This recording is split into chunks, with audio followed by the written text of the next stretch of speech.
So the head of design for Toyota, Simon, he's a Brit, great sense of humor.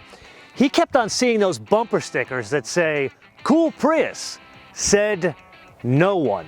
So he figured he'd pull the joke on you and make the Prius look like this.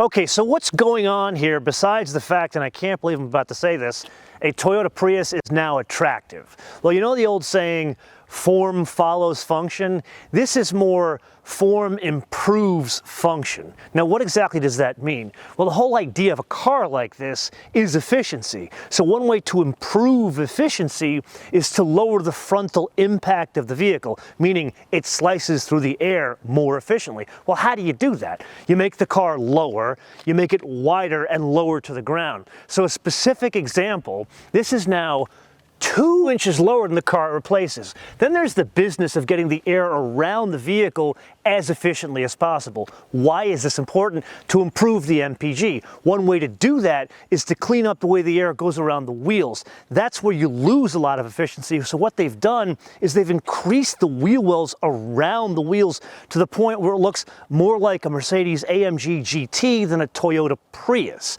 Then there's the propulsion system. Here, not as cutting edge, 2-liter, 4-cylinder Atkinson cycle. There are 3 different outputs on offer. There's the front-wheel drive, which is 194 horsepower. This all-wheel drive, which we're going to drive today, 196 horsepower.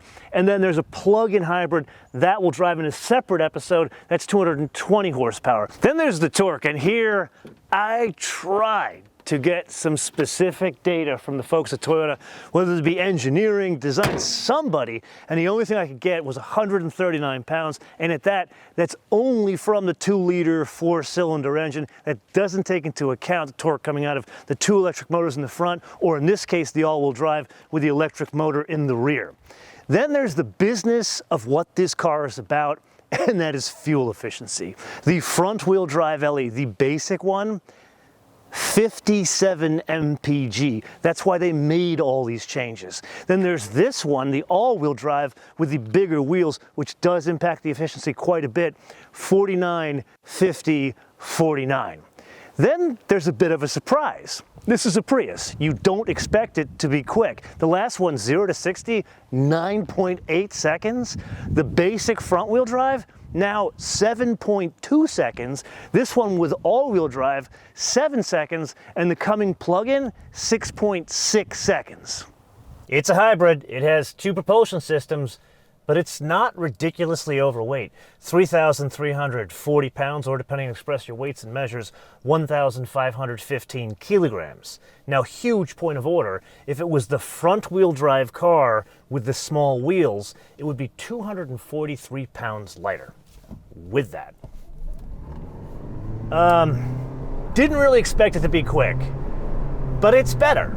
So let's put this into a different light. There is no longer an excuse for the Priorati, or whatever you'd call them, to not accelerate in traffic. You can now join the rest of us, mortal human beings that accelerate like sane other people that share the road. Toyota has blessed the car with more power. I don't know if it's to make it a better car or to make Prius drivers better drivers. Either way, it's a good thing. So I keep on hitting that this thing is lower, but one way to really understand that is the height of the daylight opening, which is where the side glass is. What they've done here is simultaneously lowered it while making a hip, if you could call it. There's a sexy hip in a Prius, and the idea is to clean up the way the air leaves the vehicle and still be able to package things like a fixed glass sunroof, or in this case, they have no door handle here. Instead, they package it within the daylight opening. Now you and I need to press on to the way this drives, and here there are some differences.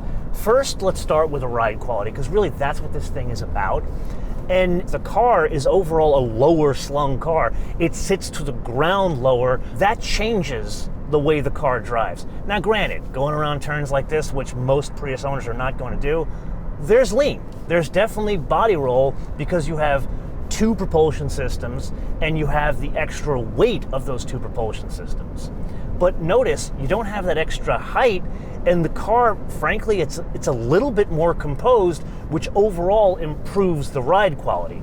Inside, there's a couple of things going on here, but the general theme is the same as the outside. It's attractive, and it's not just the design. Here it looks like we've seen in the BZ4X, where they have this oddball screen that's higher in the dash that kind of represent a head-up display and then a smaller diameter steering wheel. It works better here than the BZ4X. Then there's the bigger screen, which brings in the whole new Toyota UX, which works incredibly well here. The only thing I find very strange is the volume knob is on the passenger side. I guess the idea is the driver uses the steering wheel control and the passenger can use this. Then, huge thing that Toyota's been doing, real toggle switches for the HVAC. And then there's the color and trim and tactile feel. Like the headliner, the pillars, even the top of the dash and door panels, it's better than what it should be in a Prius. And then this particular one, the blue one, Reservoir Blue, usually they'd give you a black interior and call it a day. Here it actually has a nice contrast, which makes it a pleasant place to be. This one then adds a panoramic sunroof, basically a fixed glass. It doesn't open, but there's a front and rear sunshade that either the driver or passengers can open and close separately. Then there are the brakes, and that's where we arrive at a huge difference. It's not that the rotors are very large, they're almost 12 inches in the front and 11 inches in the rear, but there is stopping power here. And it's obviously not extra stopping power because of extra weight.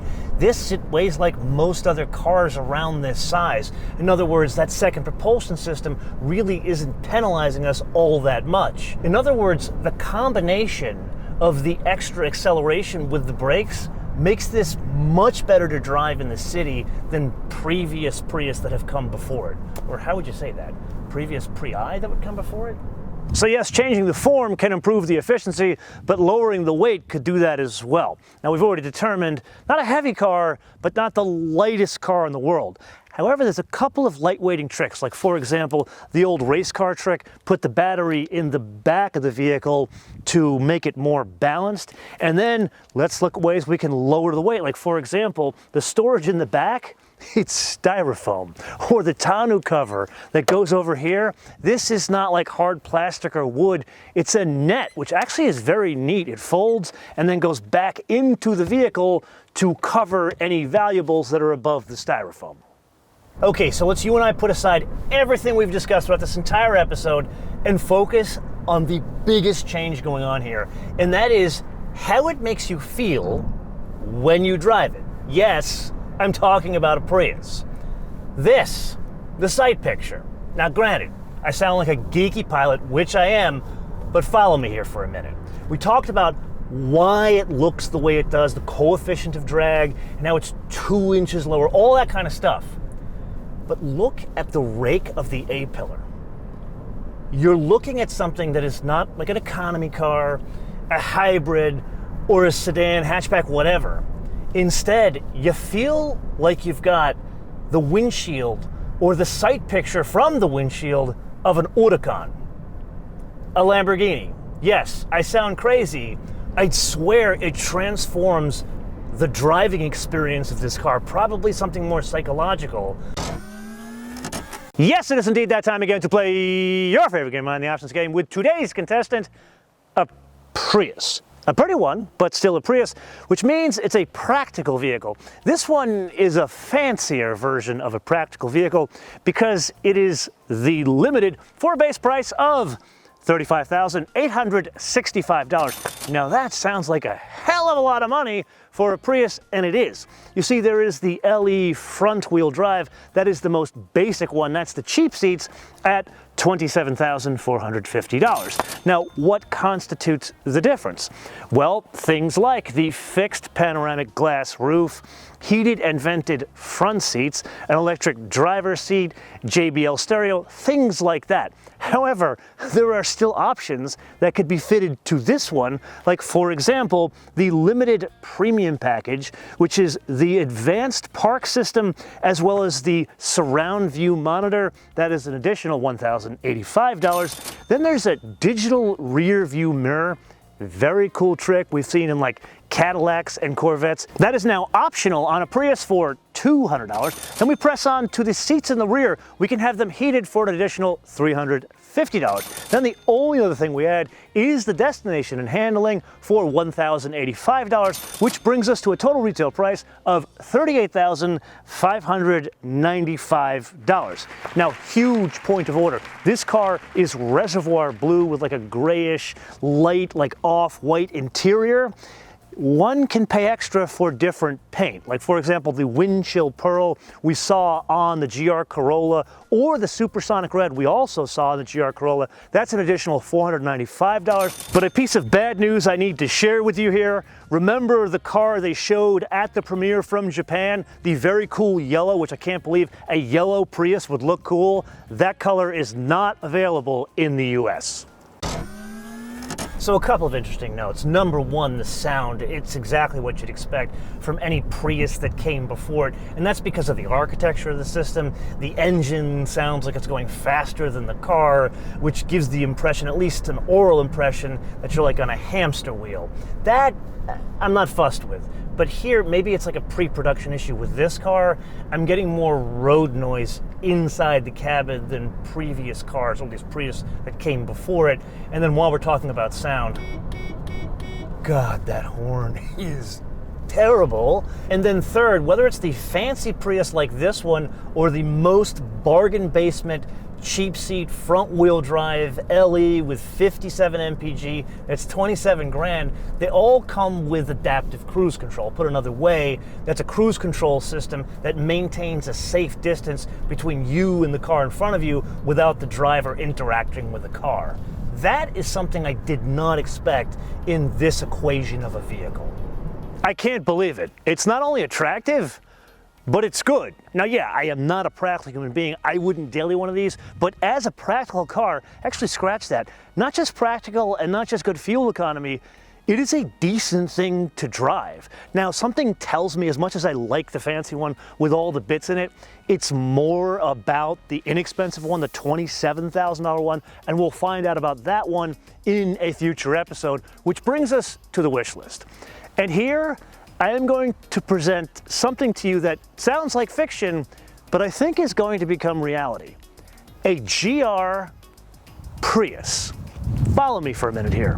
This, as it sits, is too good to be an economy hybrid hatchback vehicle. Something tells me that they will take the inverter from the crown, meaning the all-wheel drive system in the back, put it here, and then they'll rip out the two electric motors in the front here and replace it with the integrated starter generator motor, and then put in a real suspension, and you'd have something. And it's not really something that's going to be crazy out of the realm of possibility to do because all the bits exist. But this is one man's opinion on the point of the episode where I turn this around to you guys to opine in the comments below or via our social media, MotoManTV all one word, MotoManTV all one word, Facebook, Twitter, and Instagram. And with that, if you got value out of this episode, I would greatly appreciate you sharing it with all your friends on your socials. Until I see you in the next episode, bis später.